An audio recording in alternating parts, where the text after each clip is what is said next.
अण्णाभाऊ साठे म्हणजे प्रस्थापित व्यवस्थेच्या छाताडावर मारलेली लाथ असे उद्गार कामगार नेते बापूसाहेब सदाफुले यांनी लोकशाहीर साहित्यरत्न अण्णाभाऊ साठे यांच्या जयंतीनिमित्त बोलताना काढले।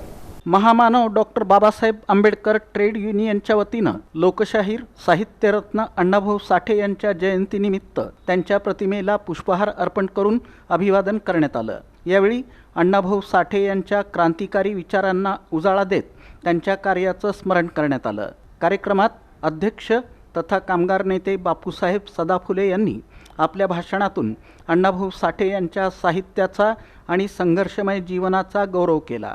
ते म्हणाले की लोकशाहीर अण्णाभाऊ साठे म्हणजे साहित्यात प्रस्थापित व्यवस्थेच्या छाताडावर मारलेली लाथ होती। अन्याय करणाऱ्या व्यवस्थेशी भिडण्याचं धाडस ज्यांनी दाखवलं असे ते बलदंड लढवय्ये होते। त्यांनी शोषित, वंचित आणि कष्टकरी समाजाकडे पाहण्याचा संपूर्ण दृष्टिकोनच बदलून टाकला। त्यांचं साहित्य म्हणजे प्रस्थापित व्यवस्थेवर डागलेला तोफखानाच होता।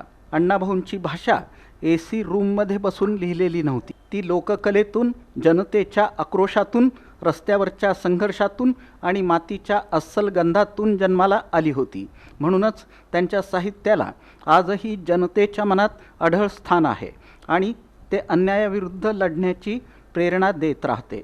या कार्यक्रमाला मध्यवर्ती जयंती उत्सव मंडळाचे अध्यक्ष साक्षांत लोखंडे, आप्पासाहेब गायकवाड, रामचंद्र चंदनशिवे, इक्बाल तडकल, अरुण म्हेत्रे, आरोग्य निरीक्षक जितेंद्र मोरे, अमोल कांबळे, दिनेश बनसोडे, बिभीषण गायकवाड, गणेश पाटोळे यांच्यासह ट्रेड युनियनचे पदाधिकारी, कार्यकर्ते आणि कामगार मोठ्या संख्येनं उपस्थित होते।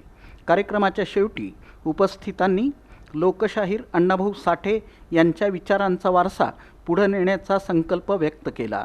सामाजिक समता, न्याय आणि कष्टकरी समाजाच्या हक्कांसाठी अण्णाभाऊंनी दिलेला लढा आजही तितकाच प्रेरणादायी असल्याच्या भावना यावेळी व्यक्त करण्यात आल्या।